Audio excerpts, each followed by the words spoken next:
안녕하세요.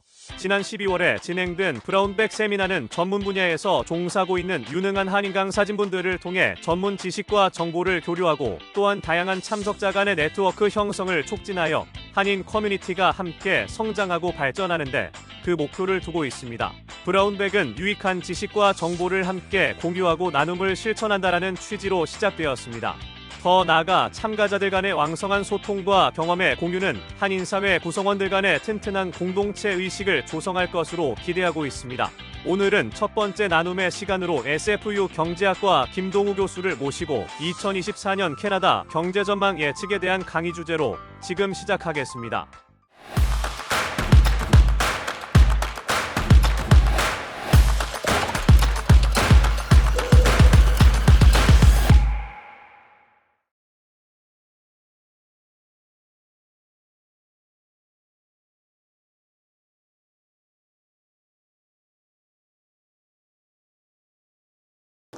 그럼 앞으로 캐나다 경제가 나아질까요? 막 희망이 넘칠까요? 근데 여기 헤드라인을 보시면 아시겠지만 제가 보기에는 되게 암울해 보입니다. 그리고 많은 사람들이 그렇게 생각하고 있어요. 왜 그러냐면 인구가 지금 구조가 안 좋아지고 있습니다. 한국은 훨씬 더 빠르게 가잖아요, 고령화가. 캐나다도 지금 고령화가 되고 있어요. 그래서 우리 보면은 막 최근에 이민자가 최근 몇 년간 300만 명 들어왔다고 하잖아요. 캐나다 인구가 4천만 명 넘었거든요. 제가 이제 2019년에 캐나다 처음 왔을 때 인구가 3,700만이가 그랬는데 지금 눈 깜짝할 새에 지금 4천만이 넘었습니다. 왜 이렇게 많은 사람들을 받아들이느냐? 고령화 때문에 그렇습니다. 고령화 때문에. 지금 CPP 앞으로 유지가 될까요? 만약에 이민을 안 받으면 유지가 안 되겠죠.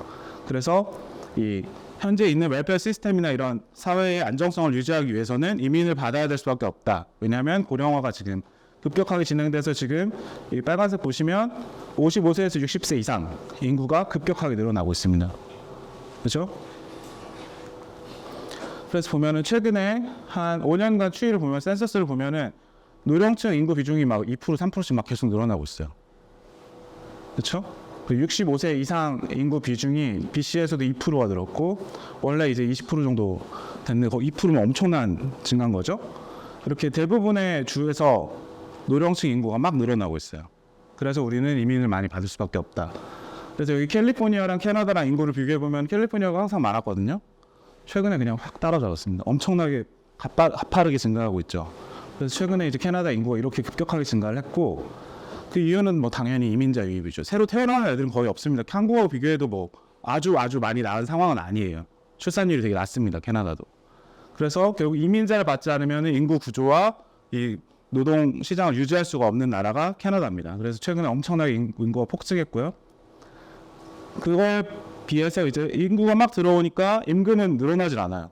여기 보면 이게 임금이랑 인구 상승률인데 거의 똑같이 갑니다. 임금은 거의 늘어나지 않아요.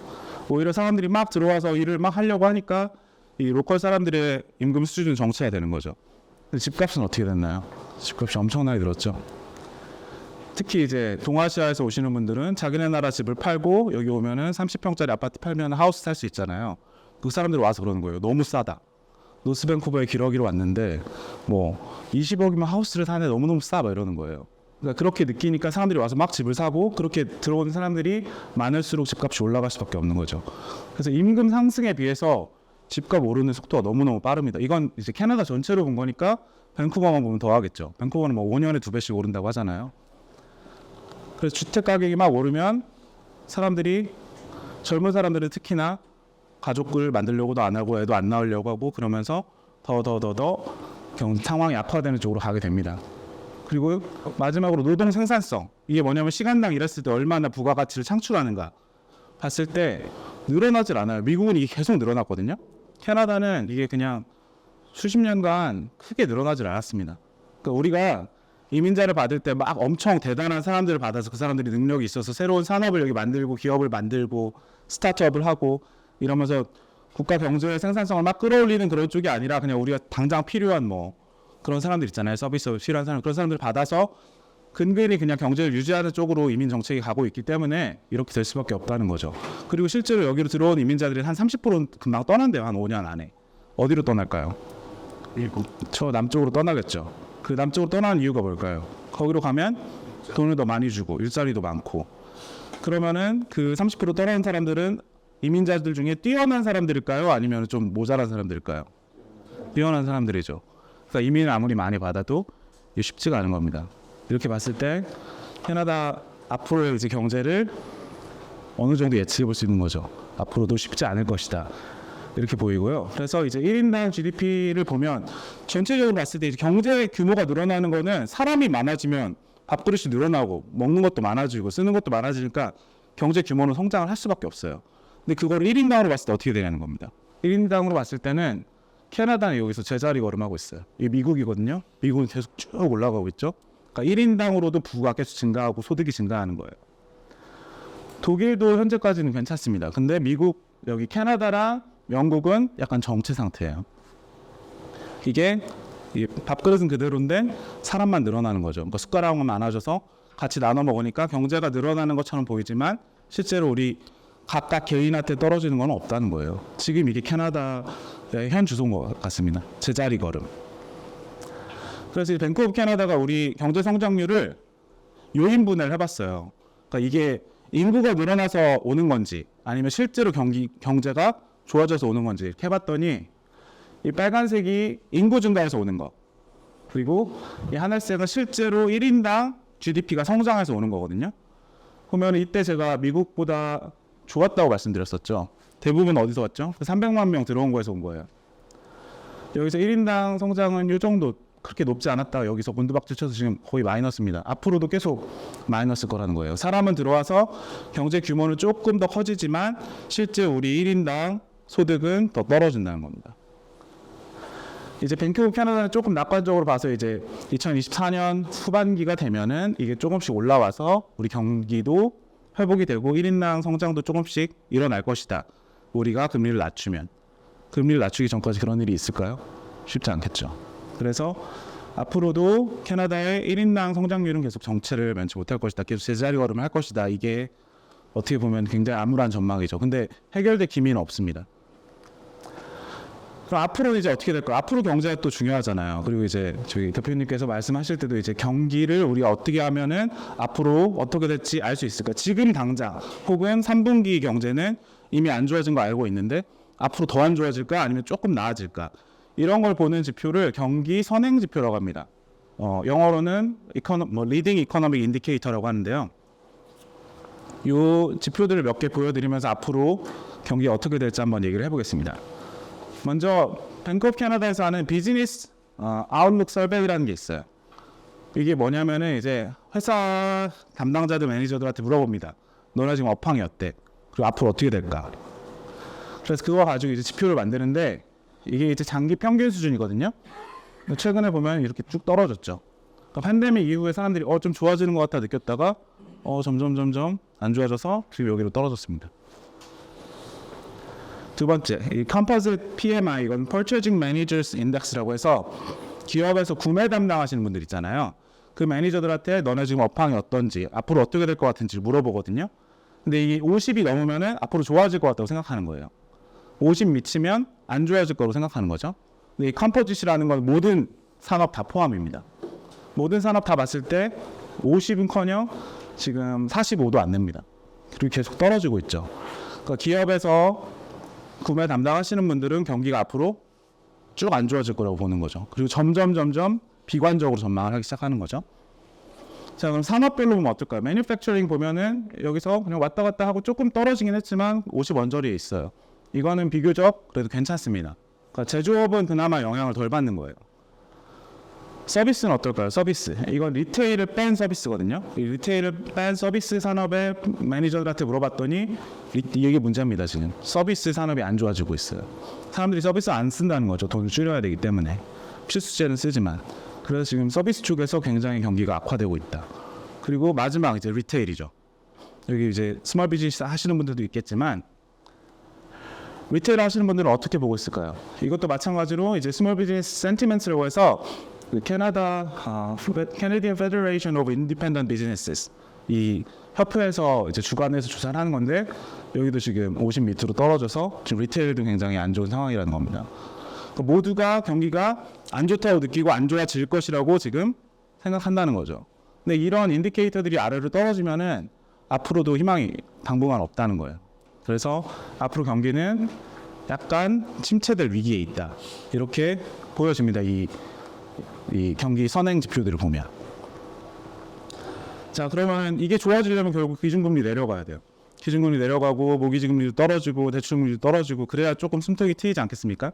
그럼 기준금리 어떻게 될까요? 이거 캐나다는 결정 권한이 없습니다. 다 모든 나라 중앙은행들은 미국이 하는 거 보고 결정을 해요. 왜냐하면 미국하고 이게 차이가 벌어지면은 자본이 미국으로 싹 빠져버립니다. 그러면서 환율도 떨어지고 그러면은 환율이 떨어지면 이제 수입 물가도 올라가잖아요. 그리고 나라의 구매력 떨어지고 그러면서 굉장히 경제가 급격하게 위축될 수 있기 때문에 어느 정도 미국하고 보조를 맞춰야 돼서 모두가 지금 미국이 어떻게 할지 보고 있어요. 그래서 그러려면 이 역사적으로 미국이 어떻게 해왔는지 좀 봐야겠죠. 이렇게 봤을 때 이 미국이 급격하게 금리를 올린 적이 여러 번 있습니다. 이때도 한번 올렸었고 이때 이제 90년대 중반이에요. 그리고 이때도 한번 올렸습니다. 그리고 이때도 한번 올렸죠. 근데 미국이 이렇게 금리를 쭉 올리잖아요. 그래서 고금리를 딱 찍으면 대부분 어떤 일이 일어나냐면 경제 위기가 일어났습니다. 그래서 여기 이때는 이제 저성장 국면으로 진입을 했었고요. 근데 아주 심하진 않았어요. 고용이 악화되고 저성장 국면으로 갔었고 이때는 이제 글로벌 금융위기가 일어났었죠. 그래서 금융회사들이 막 도산하고 난리가 났었죠. 그리고 이때 이제 팬데믹이 터졌습니다. 그래서 급격하게 올릴 경우에는 경기가 급격히 위축되고 위기가 올 수 있다. 그런 경우에는 급격하게 이렇게 낮췄습니다. 그래서 실제로 이때는 이제 그 우리나라로 치면은 그 신용협동조합 있죠. 그 신용협동조합들이 엄청나게 많았을 때거든요. 금리를 엄청나게 떨어뜨렸었고 이때는 저성장 국면으로만 진입했기 때문에 금리를 많이 낮추진 않았어요. 그런데 이럴 때 여기 닷컴 버블 터졌을 때 그리고 글로벌 금융위기 왔을 때는 급격하게 떨어뜨렸죠. 그럼 우리가 지금 여기 있을 때 이런 경제위기가 와가지고 이렇게 팍 떨어질까? 아니면 이때처럼 천천히 떨어질까? 이걸 이제 판단을 해야겠죠.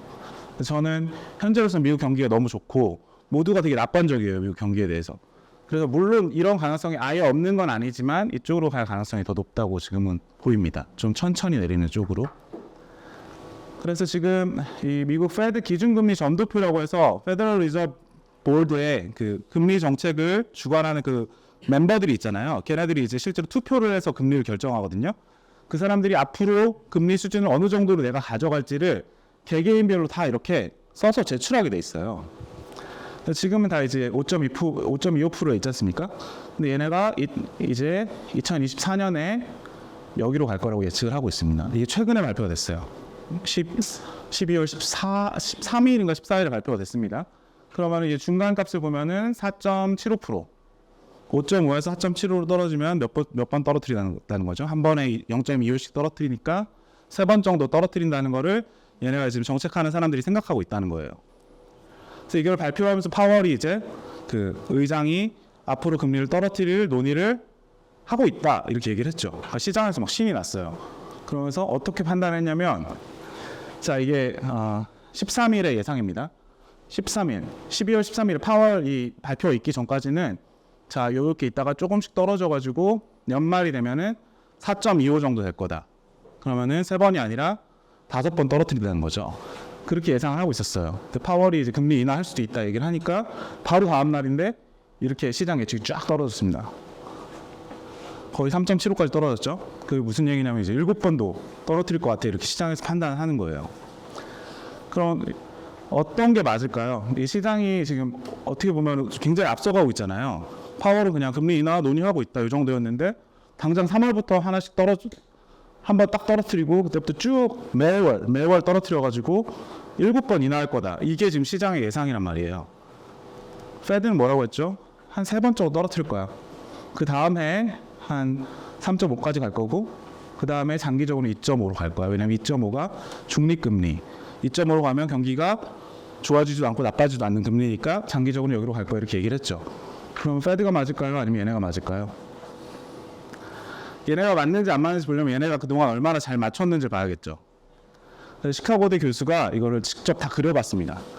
그러면 여기 진한 라인이 이게 실제 금리예요. 그리고 그 점선들은 요 시점에서 시장의 예측. 얘네들은 이렇게 갈 거라고 했는데 이렇게 갔죠. 여기서 올라갈 거라고 했는데 떨어졌죠. 보시면 아시겠지만 맞은 적이 한 번도 없습니다. 그래서 이 시카고대 교수가 뭐라고 했냐면 Market is almost always wrong 이렇게 얘기를 했어요. 얘네들 항상 틀린다. 근데 지금도 어떻게 보고 있냐면 여기서 욱 떨어져가지고 빨리 3.75로 갈 거야. 이렇게 갈까요? 가기가 쉽지 않을 겁니다. 저도 이제 중앙은행에서 일을 했어요. 그때 이제 통화정책 보고서를 매달 제출하면서 느낀 게 뭐냐면 중앙은행 사람들은 금리를 올리고 싶어요. 낮추고 싶어 하지 않아요. 왜냐면은 내 목표는 그냥 물가 안정이란 말이에요. 나한테 하라고 나라에서 일을 주고 시킨 게 물가 안정인데 총재라고 시켜놨는데 물가를 놓치고 다른 걸 잡고 싶어 할까요? 그게 쉽지 않겠죠. 그래서 이렇게 가긴 정말 어려울 것 같습니다. 제가 보기에는. 그래서 앞으로 이제 어떻게 될지 생각을 해보면 이제 인플레이션은 2% 수준으로 쭉 떨어져서 내년 말까지는 거의 2% 수준으로 떨어질 게 거의 당연해 보이고요. 만약에 그렇지 않다면 뭔가 또 다른 일이 터졌겠죠. 전쟁이 크게 벌어졌거나 뭔가 커다란 사건이 벌어지지 않는다면 현재 이제 다이나믹스로 봤을 때는 2%대로 떨어질 수밖에 없습니다. 그리고 뭐 이번 달에 조금 덜 떨어지긴 했지만 그건 일시적인 거라고 보고요. 앞으로는 떨어질 수밖에 없다. 그런데 경기는 금리 인하하기 전까지는 좋아질 일이 없을 것 같습니다. 그래서 지금 보면 초과 수요, 이제 사람들이 돈이 너무 많고 막 돈을 많이 쓰려고 하고 이런 상황에서는 완전히 벗어난 것 같고 글로벌 공급망 교란도 이제는 별 이슈가 아니에요. 사람들이 다 적응해서 기업들도 거기에 맞춰서 다 공급망을 재편했기 때문에 대체로 이런 부분들은 다 해소가 돼서 경제에 지금 물가 상승 압력은 많이 없고 경기도 크게 뭐 다른 나쁜 요인은 없습니다. 문제는 이제 금리인 거죠. 그래서 금리가 떨어지기 전까지는 약간 경기가 안 좋을 수 있고 내년 상반기 중에 마이너스로 떨어질 수도 있습니다. 다만 뭐 급격한 마이너스는 아니고 많아봤자 뭐 마이너스 1% 이내로 경기가 갈 가능성이 높고요. 1인당 GDP는 안 오를 겁니다. 아까도 보셨겠지만 1인당 GDP는 올라갈 요인이 전혀 없습니다. 그래서 앞으로 우리 삶의 각각의 삶의 수준은 제자리 걸음을 몇 년간 지속할 것이다 이렇게 생각이 되고요. 그리고 기준금리는 내년 상반기 중에는 인하를 할 것 같아요. 지금 모두가 예측하는 게 무슨 3월부터 인하를 한다 이러는데 그렇게 하면 더 인하하기 싫어합니다. 너무 앞서가면은 시장이 너무 앞서간다. 얘네한테 마치 굴복하는 느낌을 줄 수가 있잖아요.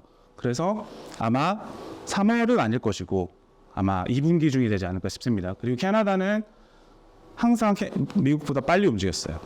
그래서 한두 달 정도 앞서서 하지 않을까 이런 생각이 들고요. 시장에서 7번, 5번 뭐 다른 제가 최근에 레포트들 체크해 보니까 뭐 3.5로 떨어질 거다 뭐 이렇게 얘기를 하는데 제 생각엔 그렇게는 쉽지 않을 것 같아요. 왜냐하면 미국하고 어느 정도 보조를 맞춰야 되고 이미 미국보다 0.5% 낮은 상황이기 때문에 우리는 사실 더 여지가 있거든요. 그래서 그렇게 급격하게 미국보다 앞서가지는 않을 것이다. 그래서 한 3, 4차례 정도 떨어지지 않을까. 이거는 저의 개인적인 예측이고요. 그 다음에 장기적으로 2025년, 26년 가면은 이제 중립금리 수준까지는 가겠지만 아주 치명적인 어떤 경제적 사건이 일어나지 않는 한은 옛날처럼 1%대로 가기는 쉽지 않을 것 같습니다. 그래서 이게 제가 앞으로 2014년에 캐나다 경제가 어떻게 될지 짚어볼 전망이고요. 이건 저의 개인적인 의견이고 어떻게 보면은 뭐 희망사항이기도 하고 이만큼 이해는 했으면 좋겠다. 그 정도로 보시면 될 것 같고요.